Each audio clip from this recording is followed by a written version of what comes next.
আজকের এই ভিডিওতে আমরা দ্বিতীয় ইউনিট টেস্টের জন্য ক্লাস 8 বাংলার একটি স্কুলের প্রশ্নপত্র নিয়ে আলোচনা করব। দেখো, স্কুলের নাম হচ্ছে Begri high school HS, second summative evaluation 2024। Subject হচ্ছে বেঙ্গলি। তোমাদের ফুল মার্কস হবে 25 আর সময় থাকবে 50 মিনিট।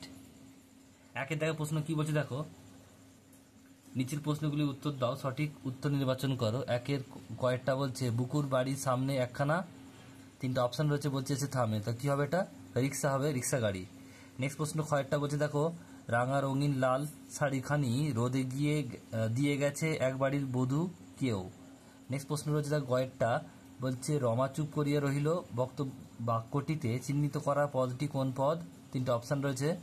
নেক্সট প্রশ্ন বলছে, দেখো ঘয়েরটা গাছের শাখায় বনের পাখিরা নির্ভয়ে গান ধরে, এটি কি ধরনের বাক্য? এটা হবে হ্যাঁ সূচক বাক্য, অপশন নাম্বার প্রথমেরটা।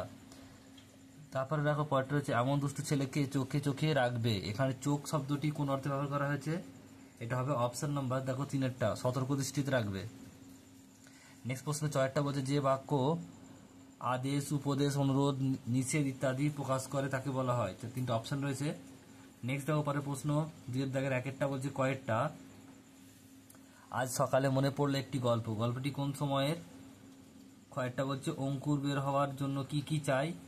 তিন নম্বর প্রশ্ন বলছে গয়েরটা মানুষ বড় একলা, এই পরিস্থিতিতে কবি কি বলতে চেয়েছেন?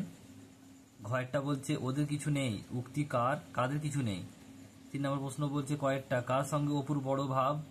নেক্সট প্রশ্ন কয়েকটা বলছে লক্ষণ মহাজনের ছোট ভাইয়ের স্ত্রী অপুকে কি খেতে দিয়েছিল।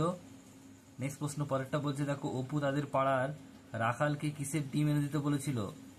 ঘরেরটা বলছে কে অপু বলছে মাকাল ফল দিয়ে পালিয়েছিল। নেক্সট প্রশ্ন দেখো চারের দাগের বলছে একেরটা, এগুলো হচ্ছে প্রশ্নের মান হচ্ছে দেখো 3 করে। বলছে বেনি ঘোষাল কোথায় থেকে কেন জল বের করতে চায়নি। এর সঙ্গে অথবা রয়েছে দেখো গরম গরম সন্দেশ বলছে খাওয়ান দেখি, কি কাকে বলেছিল? গরম গরম সন্দেশের জন্য কি কি বলছে বস্তা হলো। নেক্সট প্রশ্ন পরেরটা বলছে দেখো কয়েকটা গড়াই নদীর তীরে কবিতায় কবি কুটিরের গাছপালার লতা ফুল সম্পর্কে যে বর্ণনা দিয়েছেন তা সংক্ষেপে লেখো। এর সঙ্গে রয়েছে অথবা প্রশ্ন, দেখো কি বলছে, বলছে পাড়াগা দুপুর ভালোবাসি কবিতা কার লেখা? রোদে কিসের গন্ধ লেগে আছে বলে কবি উল্লেখ করেছেন। এবার 5-এর দাগের প্রশ্ন যে কোনো একটি করতে হবে 3 নম্বরের। হচ্ছে আমার টেলিগ্রাফে তার ছিঁড়লে কে কার টেলিগ্রাফে তার ছিঁড়ে দিয়েছিল? এই তার সে কি দিয়ে বানিয়েছিল, কেনই বা বানিয়েছিল। এর সঙ্গে অথবা প্রশ্ন রয়েছে দেখো হচ্ছে অপু দুর্গা আর বিনির মিলিত বনভোজের সংক্ষেপে বর্ণনা দাও। 6 দাগের প্রশ্ন বলছে পত্র রচনা করো, একটা করতে হবে যে কোনো 4 নম্বরের। নিত্য প্রয়োজনীয় জিনিসের দাম বেড়ে যাওয়া নির্দিষ্ট আয়ের মানুষের জীবন চালানো কঠিন হয়েছে, এই ব্যাপারে একটি পত্রিকার সম্পাদকের কাছে চিঠি লেখো। এর সঙ্গে অথবা রয়েছে তোমার ভাইয়ের জন্মদিনের অনুষ্ঠানে বন্ধুকে আমন্ত্রণ জানিয়ে একটি চিঠি লেখো।